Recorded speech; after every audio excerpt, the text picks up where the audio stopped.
నమస్తే, welcome to our channel. నేను మీ పద్మావతి. ఈరోజు మనతో పాటు ప్రముఖ ఆధ్యాత్మికవేత్త మరియు ఆస్ట్రాలజర్ గణపతి దత్త ఉపాసకులు మురళీధర్ శర్మ గారు ఉన్నారు. మరి ఆయనతో మాట్లాడి ఈ మధ్య కాలంలో ఎక్కువగా హిందువుల మీదే దాడులు జరుగుతూ ఉన్నాయి. మరి దీనికి సంబంధించిన పూర్తి వివరాలు తెలుసుకునే ప్రయత్నం చేద్దాం. మరి మీరు కూడా చూసేయండి. నమస్కారం గురుగారు. మహాదేవ. గురుగారు, అసలు పెద్దవాళ్ళలో ఈ హిందువులు, క్రిస్టియన్లు, ముస్లిమ్స్ అంటూ ఈ మత కలహాలు పెద్దవాళ్ళలో రావడం అంటే ఓకే, దాని గురించి ఆలోచించవచ్చు. కానీ చిన్న పిల్లల మీద కూడా దాన్ని రుద్దాలి అని చూడడం అయితే ఇది కరెక్టే అంటారా? ఈ మధ్య కాలంలోనే చూసుకుంటే స్కూల్ పిల్లవాడు స్కూల్కి బొట్టు పెట్టుకు వెళ్ళాడు అనేసి హయత్ నగర్లోనే, ఇది హైదరాబాద్లోనే జరిగింది. మరి స్కూల్ పిల్లవాడిని స్కూల్ యాజమాన్యమైన ఒక ప్రిన్సిపల్ హోదాలో ఉన్న ఒక వ్యక్తి ఆ స్టూడెంట్ని అలాగా అందరి ముందు కొంచెం ఆగ్రహ వ్యక్తం పరచడంతో పాటుగా ఆ పిల్లవాడిని వాష్రూమ్లోకి తీసుకువెళ్ళి బలవంతంగా ఆ బొట్టును కూడా కరిగించారు. అసలు ఇది ఎంతవరకు కరెక్ట్ అంటారు? ఇది ఇలాగే పోతూ ఉంటే అసలు హిందువులు ఉండేవారు అని చెప్పుకునే ఒక పరిస్థితికి దిగజార్చుతున్నారు అని అనిపిస్తుంది. అసలు దీనిపై మీ ఒపీనియన్ ఏంటి? ఇందులో నెంబర్ ఆఫ్ స్కూల్స్ ఉన్నవి మనకు హైదరాబాద్ లోకల్లోనే. ఇప్పుడు నేనుండే ఏరియాలో కానీ మీరుండే ఏరియాలో కానీ నెంబర్ ఆఫ్ ఏరియాలలో మంచి మంచి పేరు, అద్భుతమైనటువంటి పేర్లు ఉండేటువంటివి, గీతాంజలి అని కానీ లేదా మన యొక్క ఫ్రబుల్స్ అని కానీ ఇట్లా ఏవో ఏవో. అంటే ఉదాహరణ, ఏ స్కూల్లో కూడా అలా ఎవరు చెయ్యరు 100% కూడా. సో వాస్తవానికి కూడా ఇక్కడ మనము కూడా హిందువులు కూడా మనకు సంబంధించినటువంటి స్కూల్స్కే వీరిని పంపించాలి. ఎందుకంటే కొన్ని స్కూల్స్లో ఇంగ్లీష్ బాగుంటుంది అనే విషయం కావచ్చును, లేదా అందులో ఆ స్కూల్కి వెళితే ఇంగ్లీష్ బాగా వస్తుందనేటువంటి ఆలోచన అనేటువంటిది కావచ్చు. ఇప్పుడు ఎక్కడైనా కూడా వారు ఉండేవారు హైదరాబాద్ లోకల్లోనే కదా, అమెరికా నుంచి అయితే వచ్చైతే వీరు చెప్పరు కదా స్కూల్స్లో. కనుక ఈ సంఘటన ఏదైతే జరిగిందో 100కు 200% కూడా దీనికి ఆ యొక్క స్కూలుకు సంబంధించినటువంటి వారు కానీ ఆ తల్లిదండ్రులు కానీ ఖచ్చితంగా గవర్నమెంట్ దృష్టికి తీసుకువెళ్ళి కానీ గవర్నమెంట్ దీని గురించి 100% స్పందించాలి. ఎందుకంటే అది స్కూల్ అంటే తప్పకుండా కూడా పాఠశాల అంటే అదొక దేవాలయంతో సమానం. ఇప్పుడు దేవాలయంలోకి ఎవరైనా వస్తే మీరు ఎందుకు వచ్చారు అనేటువంటి భావన కూడా ఎవరు చెప్పరు ఇవాళ రేపు. అంటే జనరల్గా ఇప్పుడు దేవాలయానికి వచ్చి నమస్కరించుకొని వెళ్ళిపోతూ ఉంటారు అంతే. ఇప్పుడు వీరు ఏ మతస్థులని కూడా ఎవరు పట్టించుకోరు. ఉదాహరణకు అంటే ఇప్పుడు తిరుపతిలో ఈ మన మతానికి సంబంధించినటువంటి వారే ఉండాలి, అన్య మతస్థులు ఉండద్దు అనేటువంటి భావన మంచిదే. కానీ ఒక డాక్టర్ అయినా ఒక టీచర్ అయినా కూడా నీది ఈ మతము నాది ఆ మతము అనేటువంటి విధంగా ఎవరు చూడరు. ఇందరా ఒక డాక్టరు నీది ఈ మతము మా మతం కాదు నేను నీకు ట్రీట్మెంట్ చెయ్యానంటారా? సో ఏ మతస్థులైనా కూడా పూజించేటువంటి వారు గురువులు ఖచ్చితంగా కూడా. సో అలాంటి గురువు హోదాలో ఉండేటువంటి వ్యక్తులు తప్పు చేయకూడదు. సో బొట్టు పెట్టుకొని వచ్చినటువంటి దానికి మీకు జరిగినటువంటి అన్యాయం ఏమిటి? మీకు జరిగినటువంటి ఆ ఇబ్బంది ఏమిటి? అంతగనము అతన్ని తీసుకువెళ్ళి వాష్రూమ్కు మెడలు పట్టుకొని మరి ఆ యొక్క బొట్టును మలిపేయాల్సిన అవసరం ఏమైంది? మీకు అక్కడికి ఆనందమైందా? వాడు మనసులో పెట్టుకోవచ్చు కదా బొట్టు. దాన్ని ఏమైనా మీరు చెరిపారా? చెరపలేదే. కనబడేటువంటి బొట్టును మాత్రం చెరిపారు.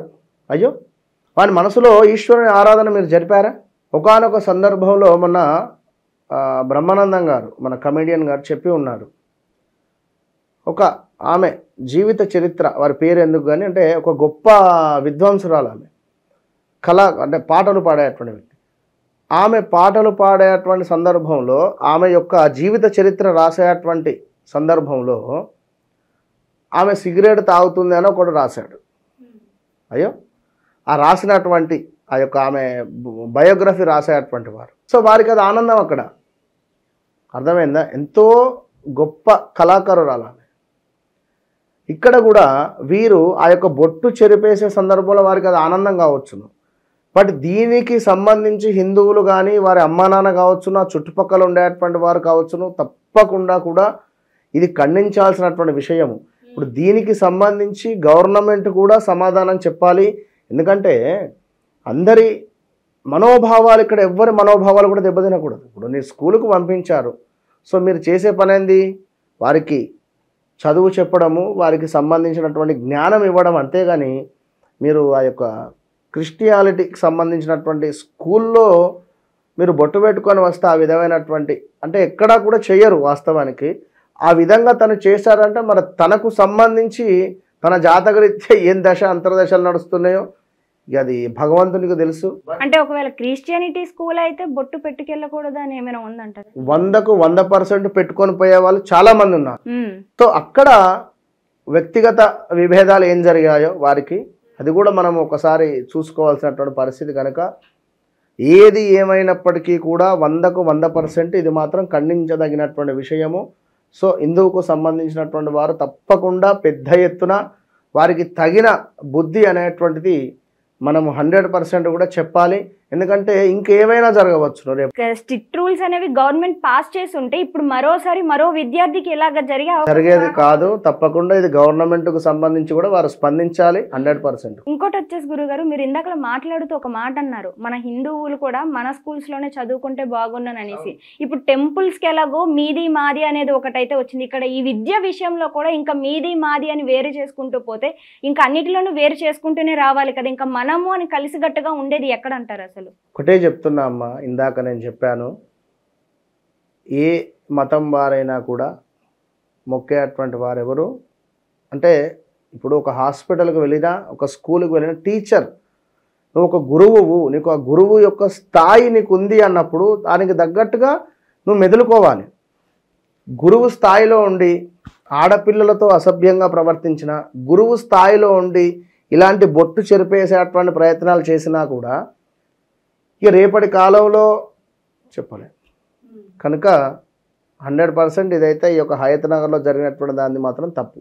ఒక చిన్న వయసులోనే విద్యార్థుల విషయాల్లో ఇలాగ బొట్టు పెట్టుకు రాకూడదు అంటూ ఇలాంటి చేస్తే గనక హిందువులనే కాదు ఎవరి మతం అయినప్పటికీ కూడా ఎవరికి ఉన్న ఆచారాలు వాళ్ళకుంటాయి. బట్ ఆచారాన్ని స్కూల్లోకి తీసుకురాకూడదు అన్నప్పుడు ఒక స్ట్రిక్ట్ రూల్ బయట పెట్టుకోవాలి. లేదు అంటే అందరికీ ఒకటే ఫార్ములా అనేది అప్లై చేయాలి. ఖచ్చితంగా మన మతాన్ని గౌరవించాలి, పక్కన వాళ్ళ మతాన్ని కూడా గౌరవించాలి. మన మతాన్ని పూజిస్తూ పక్కన వాళ్ళ మతానికి సంబంధించినటువంటి దాన్ని మనము గౌరవించాలి. అక్కడ పవన్ కళ్యాణ్ గారు ఎప్పుడూ చెప్తూనే ఉంటాడు, నా మతాన్ని నేను గౌరవిస్తూ ఎదుటివారి మతాన్ని కూడా నేను గౌరవిస్తాను అనేటువంటి నినాదంతోనే తను ఉన్నాడు. మొన్న జరిగినటువంటి సందర్భంలో కూడా మనం చూడవచ్చు, లడ్డు విషయంలో కానీ తిరుపతి విషయంలో కానీ. సో ఏది ఏమైనప్పటికీ కూడా ఇలాంటివి జరగడం అనేది నిజంగా ఇది ఒక హిందువులకి బాధాకరమైన విషయమే. ఎందుకంటే చిన్నతనంలోనే చిన్నపిల్లలకి ఇలాంటి విషయాలు జరగడం వల్ల ఇన్ కేస్ ఫ్యూచర్లో ఎలాంటి పరిస్థితులు ఎదుర్కొంటాము అనే ఆలోచనలో కూడా పిల్లలు వెళ్ళిపోయే పరిస్థితికి వస్తుంది. కాబట్టి మేబీ వారు కూడా కులాంతరం చెందే పరిస్థితి కూడా ఉండొచ్చును.